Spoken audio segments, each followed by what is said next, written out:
Hello and welcome to episode 2 of Oh My Gosh. The dude said, what? Today we're exploring a topic that's pretty hot. UAPs. And there is a lot of stuff on the news. You know, we got the Congressman Tim Burchette coming on Fox News and telling everybody the world would be on fire if we knew. What a thing to say. What an idiot. I don't know if he's just trying to start a YouTube channel like me or cause some kind of pandemonium. But man, why do you come out and say something like that? I think the world would be on fire because if we knew how much money the government spent on developing these technologies instead of using our tax dollars to help the citizens, I think that's why we'd go on fire. Because, man, we're going to be mad when we find out they've spent all this money on these warp drives and these big crafts. So, anyways, that's my 2 cents. That's my opinion. And I'm sticking to it. So we're going to press into this thing. And again, welcome to the show. It's great. We've made it to episode number 2. You know, they say the point A, the starting point, that's the hardest point. And it is. I'll tell you what, it is hard to just get going. But, you know, a couple folks helped me along the way here. And really, my friend Remington and, for whatever reason, and he wasn't in my feed, Gary Vaynerchuk kept popping into my feed about content. And I really hadn't been searching content, this, that, or the other. It's been on my spirit just to share this because I've carried a heavy burden on my soul and my spirit. Like everybody, it's everybody's unique cross they bear. And I just want to lighten the load a little bit. It reminds me of the Pilgrim's Progress. As Bunyan's got the big weight on his back, looking for the narrow gate. That's what we're doing. So let's start with this because this is absolutely wild. Let's go to Bob Lazar. And if you haven't seen Bob's movie, and I know it's, obviously he wants to make money, but man, I believe this guy. And I also believe George Knapp. So without further ado, let's play this. Take a look. In December of 1988, I was hired as a senior staff physicist December by a 1988. contractor called EG&G Special Projects. I was told that I would be working on an advanced propulsion system out in a remote area of the Nevada test site. Known as Area 51. Area 51. Wanting to protect myself, I decided to go public and reveal the secrets of S4. There's actually 9 flying saucers, flying discs that are out there of extraterrestrial origin. He is not. That's the boss, Dennis. That was his boss. Science guy. If you wanted to hire a guy who could think out of the box and help solve problems, I was probably the best person in the country to tell him. He was perfect for it. People are catching on that what Bob said is true. Oh, that was George Knapp. Funny story about George Knapp. I was actually George's neighbor in Las Vegas, Nevada. I lived on Bonita, and George Knapp lived 2 doors down. So it was me, neighbor, George Knapp on the corner on Bonita. And cross streets would be Las Vegas Boulevard and St. Louis. Literally, I could throw a baseball if I threw it hard enough and maybe hit the stratosphere, to give you an idea of where that was in Las Vegas. Historic neighborhood, had another neighbor, 2 neighbors down, Art Laurie, who was a famous boxing judge in Las Vegas, did, all the big names back in the day when boxing was boxing. It was kind of real, And my very next door neighbor on the right was a man named Jimmy Conies. And Jimmy Conies was a mobster that, man, he lived in Las Vegas decades. And he used to run the El Dorado. And good friends with Oscar Goodman. Goodman owned the house across the street, Mayor Oscar Goodman. So his son was living in that for a while. But either sometimes the mayor or the son would come down, and I'd see him maybe across the street, but the house across the street used to be owned by the mayor, and so it was a crazy block. 565 Bonita, Las Vegas, Nevada. But anyways, George was on the corner. Funny story that George doesn't even know. One night I'm in the house, and it's probably a Saturday night. It's late, maybe 11:30 at night, midnight. And I had cameras installed, and I hear something on the camera. See nothing, but I hear something weird. So I get up, I go outside, and I'm creeping along, and I look to my left, and sure enough, there is a peeping Tom in my neighbor's window. And she's a widow. She lived alone right next door. He's peeping in her bedroom window. I said, hey! And he looks, and the chase is on. So he runs, I run. He's way faster. He's got shoes. I'm in bare feet, t-shirt, boxers, and he's taking off. I'm not catching him, and I was half speed. I wasn't necessarily full speed, but I was in chase, and there was a big hedgerow along the corner there where George lived, and I thought he cut that hedgerow. You know, here's the corner. I thought he cut the hedgerow, beelined across George's yard to the street caddy corner there, that way, and then that way. He could have got away pretty easily doing that. So I'm coming up towards the big hedgerow, and it's tall, 8 feet, and it's big. I'm coming up to the hedgerow, and I'm barefoot, and I got bony feet, and they hurt, and I'm slowing down. And that son of a bitch jumped out of the bushes. Ah! And I jumped back. Yeah, he caught me off guard, all right. I put up the dukes. I said, motherfucker, what's going on? And he said, I don't want no trouble. I said, man, you in trouble. And I don't know what words were exchanged, but he booked it. And I kind of went back in the house. I called the cops, made a report. Peeping Tom ran across George's. And another thing that was really funny with George. His house, every window covered with aluminum foil and blankets. Could not see in there. George was never out front. The only time he came in and out was via the garage door. And the only time I really saw George now, lived there for years. So interesting. Such a unique character. Real late at night, I'd see people pull up. Kind of wild looking people.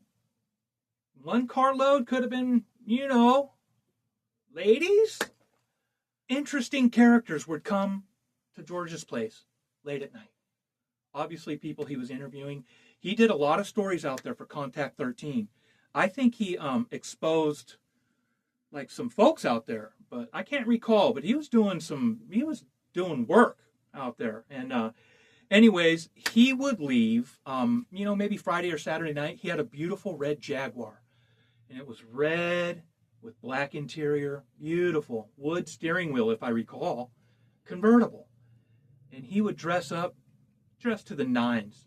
Beautiful tuxedo, have his hair all done. He'd be looking sharp, and George would be rolling that beautiful red Jaguar. And when he rolled out, it reminded me of Snoopy and the Red Baron. Every time I'd be out there waiting for George to roll out of the garage so I could see if he was going to Red Baron. And man, he had this beautiful scarf wrapped around, and he'd be in that beautiful red Jaguar and the scarf. Say, yeah, there goes Snoopy. I would think to myself, such a fun neighborhood. Really was amazing. Fireworks going off the stratosphere.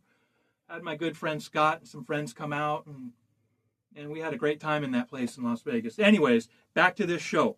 This is crazy.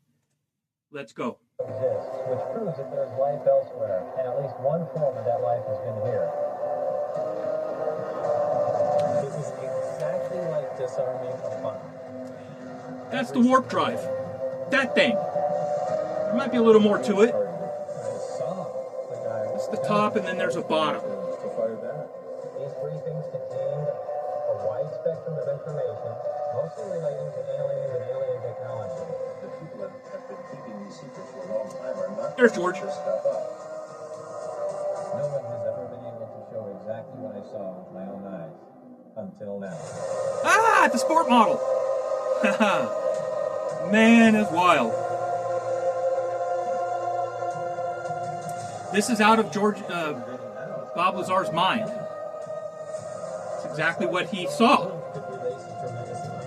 and worked on.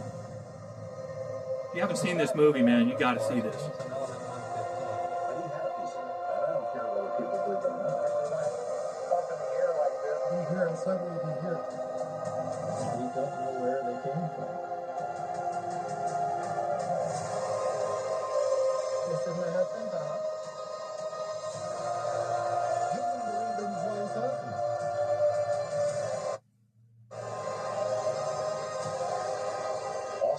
Becomes ATEC. ATEC gets on the front page of the New York Times. It leads to congressional hearings. It leads to Dave Brush. There it is. All the stuff that's unfolding right now traces back to Bob Lazar. Man, so, okay, the stuff that's coming out, I guess, the government has dropped, a couple 50 or 100, even a couple hundred files. I don't know the count. It's on the .gov website, .gov UFO or UAP or whatever. Here's my thought on this. And I've racked my brain and really gone down the rabbit hole. Physics, nuclear dynamics, everything associated with this. And what I've concluded is that these are most likely ours. And here's the thought process. So going back 6,000 years, that first civilization, those first civilizations that were wiped out by Noah's flood, we don't know what kind of technology they developed. They had thousands of years to do it. At least almost 2,000, right? A couple thousand years. Science will tell us that human beings, we've been walking around for hundreds of thousands of years. Like they say a couple 100,000 years. But science will say that humans were on the earth for, they're saying 50,000 years, living in caves for 50,000 years. This doesn't make sense. And that we had primitive tools, rock hammers, and we were like this for 50,000 years. And then all of a sudden, like they're saying 12,000 years ago or so, or X amount of thousands of years, all of a sudden, art showed up. Okay, so for 50,000 some odd years, we were not intelligent. And then all of a sudden, we're intelligent. We're drawing pictures on the cave walls and making buffaloes and spearmen and yada, yada, yada. I don't know. Doesn't seem to make sense to me. Here's why. I look at our human population and how far we've come, and I'm just going to start in the 1800s. I can't go back much farther as far as my thought process. I can, but this is where I've kind of started. 1880s, we're still walking, riding horses, donkeys, whatever. We're starting to develop the automobile. By I think it's 1908-ish. Ford's producing the automobile in a kind of a production line assembly. So we got cars, bikes, motorcycles. That happened in a pretty short time. Then, obviously the cars got better, the technology got better. And I used this analogy, and we have to, the 24-month technological advancement model. I don't know what else to call it. That science says, and we can basically confirm, because obviously, you know, we're getting a new device every 6 months. Technology is clearly rapidly developing now. It was much slower then. Now it's going crazy. I don't know how fast it's doubling, but let's just use the old standard model of doubling technology every 24 months. Okay, so we're in the 1800s. We get into the early 1900s. We're up to the 1910s and 20s. We're driving around. We've got good machines. We get into the 30s. We get into the 40s. Okay, and this is kind of where it gets good. Let's see what I can find here. Okay, so the great minds of the world were deep into mathematics, and there's been so many great minds, and I think possibly greater minds than what we've experienced in our lifetimes. It's hard to know how great the minds were, especially pre-flood. Nothing exists from there. It's all been destroyed. It's gone. We look at some of the theoretical equations. We look at some of the science that was happening back in the early 1900s. We've got examples of gravitational lensing from 1915 to 1919. Einstein's field equations predicted that light passing near the sun would be deflected by 1.7 arcseconds. Eddington's eclipse expedition confirmed this with a single photographic plate, mathematically proving space-time curvature. And that kind of got into then Einstein's, you know, the theory of relativity, and Einstein says that space can fold. One end of space and the other end can fold together so that the points are not that far apart. I don't understand that level of physics that deeply. It's you need to be like an Einstein. Antimatter, 1928 to 1932. People, this is in the 30s. We've got to now use our brain and unprogram for a minute. Okay, wow. That's amazing science. Almost 100 years ago. Okay, antimatter. Dirac's relativistic electron equation contained negative energy solutions implying a mirror particle with opposite charge. The positron was discovered 4 years later exactly as predicted. The positron, and the positron machine. Bob Lazar talks about this. The positron. And I think the person 4 years later in 1932,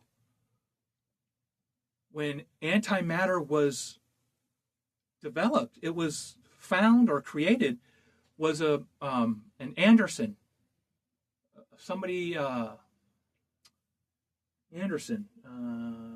Carl Anderson, I believe, discovered antimatter in 1932.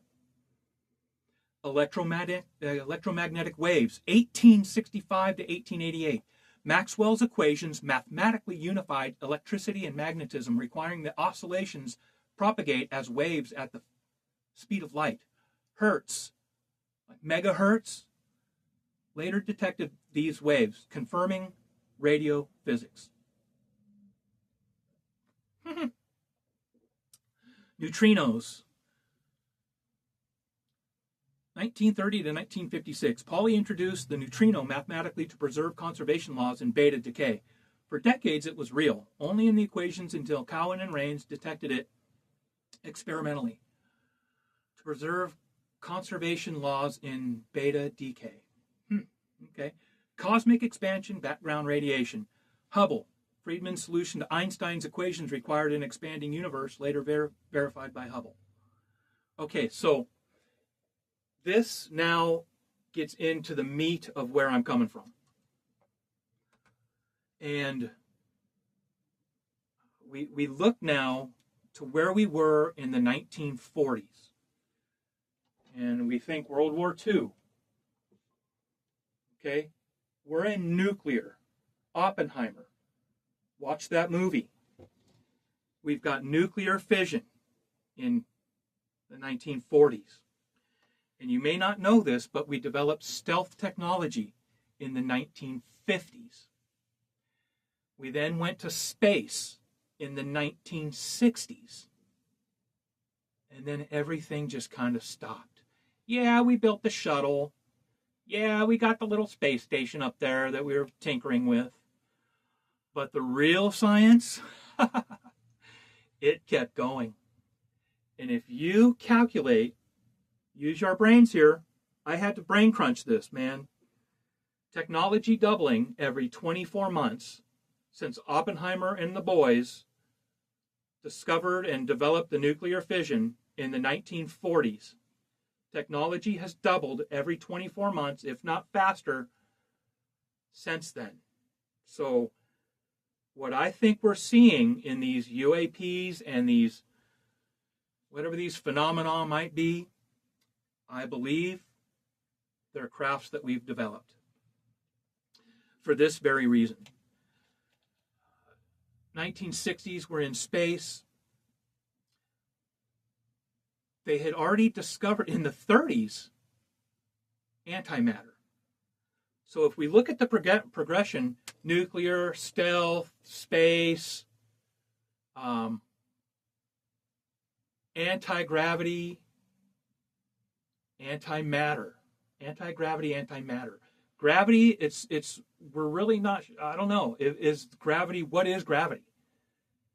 Dark matter, the thing that holds everything together in between the things, in between the space, in between the atomic space is dark matter. We don't know what that is. And I think it constitutes 70% of everything, this matter. And so here's my thought on why when you look at the world, and when you look at the United States, we're technically, some economists and the real number, they say, okay, well, yeah, on paper, we're looking at 40 trillion in debt. 40 trillion, but the number is supposed to be, theorized to be closer to 100 trillion. So where did all that money go? Oh, we lost it in the housing recession of 2008. We lost it's all these trillions. I don't think so. No. I think because technology doubles every 24 months, the technology is insane. But once antimatter and anti-gravity was discovered in the late 60s, early 70s, it's the natural progression, folks. Once it was discovered, the technology is too powerful because it then gets into the potential of unlocking mass energy. Did you know a grain of salt could power your house for 30 days with the air conditioning running constantly at 62 degrees, 24/7 with all the windows open? I mean, just massive amounts of power are hidden in these mathematical equations. So they cracked them in the 30s, folks. And boy, it gets me fired up because now we're getting into the meat of why Tim Burchette, I believe, said the world would go on fire. Because that little engine that Bob Lazar shows in his movie is the engine that powers all the crafts. Evidently, there's 9 of them they have. Let's see. We might be able to see another craft here. Let's go back to the movie.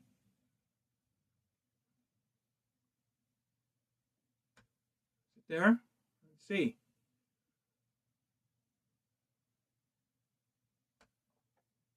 Why did it show all the 9? Oh, there's the engine. Check this out. I'm going to show you how I afforded this car. Okay, you ready? All right, $118 Anyways, folks, so for here, car let me get that insurance. shut off. Sorry about that. That's how much I was paying. Okay, I picked up the car a few months ago, and watch this. Ready? $97 premium. Okay, so now here we are. We're 2026.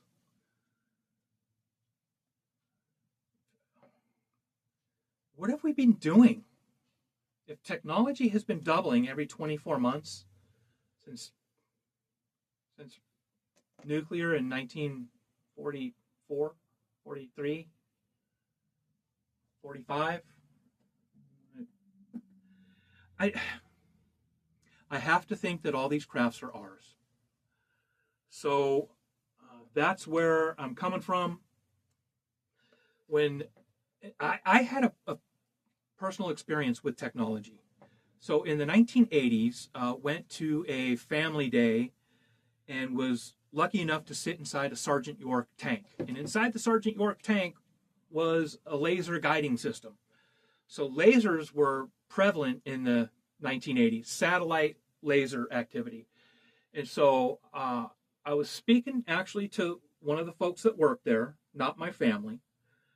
And I said, man, what kind of technology is this? How do these new lasers, what's going on with this new laser? I forget how I phrased it. But, I got this guy to say, well, these lasers are capable of detecting. And what he said was a uniformed person standing next to you that doesn't say that's not wearing your uniform. So, for example, if you're in Afghanistan or wherever, if you're fighting a war, from space, this laser technology can determine an enemy from a non-enemy based on their clothing and their outline and potentially their face. So this is in mid 80s. So this guy is telling me that from space, the satellite can look at an enemy standing next to me, get their profile, look at their clothing, and potentially look at their facial recognition in the 80s, and kill that soldier and not kill me based on my uniform, is what he was explaining to me in the 1980s. Flash forward to the technology used to save the pilot that was shot down in Iran. Up in the mountains, the technology used was a satellite from space that was able to fixate on that pilot's heartbeat from space via frequency, via his electrocardiogram, his EKG frequency. They knew it because they monitor it in the jet constantly. Each heart has a specific frequency. They knew his. Okay? It's like a little fingerprint from what I've read. But they knew his telemetry, and this is wild to think of this technology from space. They can identify me by my heartbeat if they had my EKG. So if they had, I don't know, man. It blows your mind. So when I see these crafts and things flying around, I'm not necessarily overly worried about it.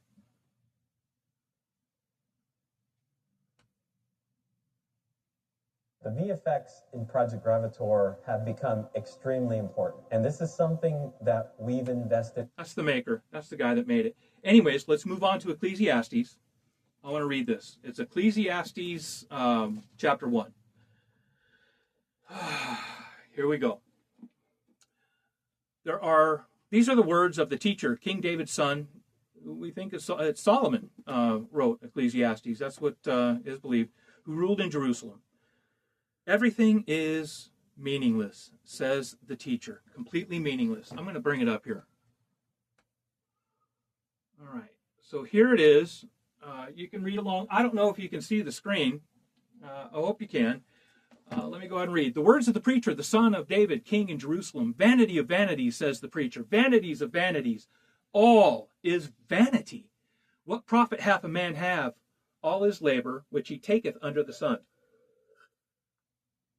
One generation passeth away, and another generation cometh, but the earth abideth forever. The sun also ariseth, and the sun goes down, and hasteth to this place where he arose. The wind goeth towards the south, and turneth about unto the north. It whirleth about continually, and the wind returneth returneth again according to his circuits. According to his circuits. His circuits, the Creator. The Creator created the circuit of the wind pattern. And that wind pattern the word circuit, it's a circuit. It's a complete circuit. It's a continual thing. All the rivers run into the sea, yet the sea is not full, unto the place from whence the rivers come. Thither they return again. All things are full of labor. Man cannot utter it. The eye is not satisfied with seeing, nor the ear filled with hearing. All things are full of labor. Man cannot utter it. The eye is not satisfied ever, nor the ear filled with hearing. It's never satisfied. And the disconnect is, Alice Cooper said it best. That longing, that emptiness, that disconnect is a desire to reconnect with the Father. And we try to fill it with drugs, partying, people, vanities, addictions, hobbies, whatever it is. We try to fill it with something, but really, that void only fills by reconnecting to the Father. That's what that void is. That's the emptiness. All right. All things are full of labor. Boom. The thing that hath been, it is that which shall be. And that which is done is that which shall be done. And there is no new thing under the sun. There is no new thing under the sun. Is there anything whereof it may be said, see, this is new. It hath been already of old time, which was before us. There is no remembrance of former things. There is no remembrance of former things, neither shall there be any remembrance of things that are to come with those that shall come after. The preacher was king over Jerusalem. I gave my heart to seek and search out by wisdom concerning all things that are done under heaven. This sore travail hath God given to the sons of man to be exercised therewith. 13. Let's see what a little easier. I devoted myself to search for understanding and to explore by wisdom everything being done under heaven. I soon discovered that God has dealt a tragic existence to the human race. I observed everything going on under the sun, and really, it is all meaningless, like chasing the wind. So, we go back to yesterday's episode 1. Time.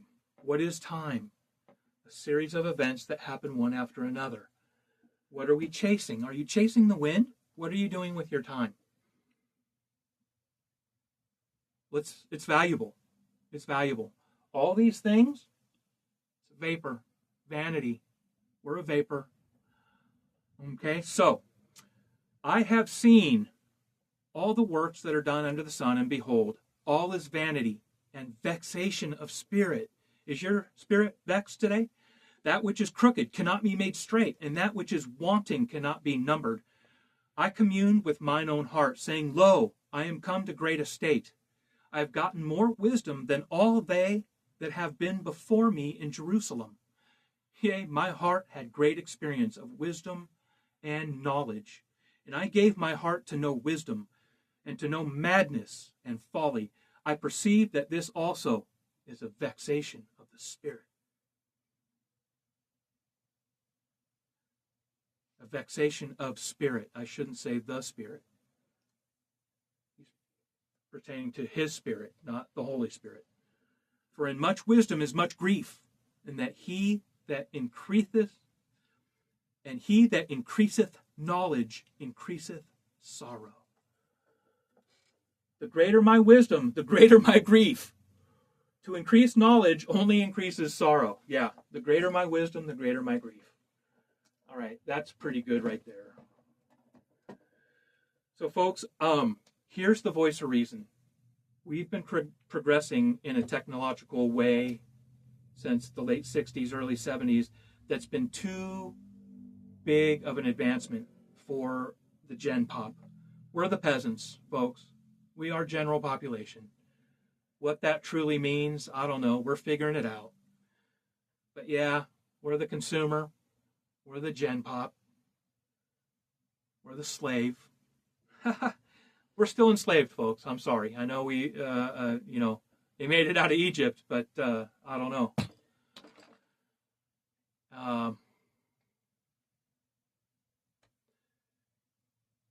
Yeah, we've been progressing through these things for quite some time. I don't want you to be worried about any of the weird tic-tac or the crafts. The ones that they're showing, the way they fly, yeah. Think about it. Bob Lazar says all 9 crafts that they have in the hangar, he's seen them. They all have the same motor. Like a car, like Ford. Let's go back to 1908, coming off the assembly line. Those cars all had motors. They were making pretty much the same motor. All these crafts have the same motor. So here's the big reveal. Ha! Whoever makes that motor controls the universe, is basically what it boils down to. The unobtainium 115 or element 115 in stable form, that is some type of mass energy form, I'm sure. They've, in that little chunk, all you got to do is put the wafer into the positron, and off you go. There's more to it, I know. This is the simplified version that my brain at this level has put together. It's purely my opinion. But it just seems to me to fit. And we've been connected now to a hive mind, which is the phone and this media. I'm trying to disconnect and to awaken, and my videos may never make it onto the logarithm or the algorithm. All these type of creation and Christian and, faith forward videos, truth channels, they get buried. I don't know. So I don't know how to get the channel going other than for people to watch and share. So you've got to like, you've got to subscribe, and we've got to share to get the community going. And, we're going to keep posting. So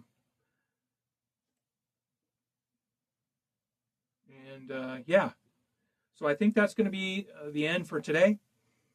And don't lose faith. Don't be discouraged. I feel in my spirit that these crafts are technology that we have somehow developed and have been developing. And if you think about it, guys, there's a lot that's been hitting. I think we cloned the first sheep back in the 70s. I think I was a child, and I remember it being on the news. Little boy. So if we've been cloning for 50 years and developing technology for all these years, now we have this computer, the artificial intelligence, and folks, they say that this technology is now operating in a dimension outside of our known reality. That's hard to wrap your brain around. It makes me go, dude said, what? We're computing in a reality outside of this dimension. All right. So, folks, episode number 2. I don't know how it came out. I hope it's good. I'm going to wrap it up. Thanks for being with me on the show. Thanks for, tuning in. I don't know how else to say it, but yeah, I appreciate you. Even if it's one, thanks for watching. Have a great night.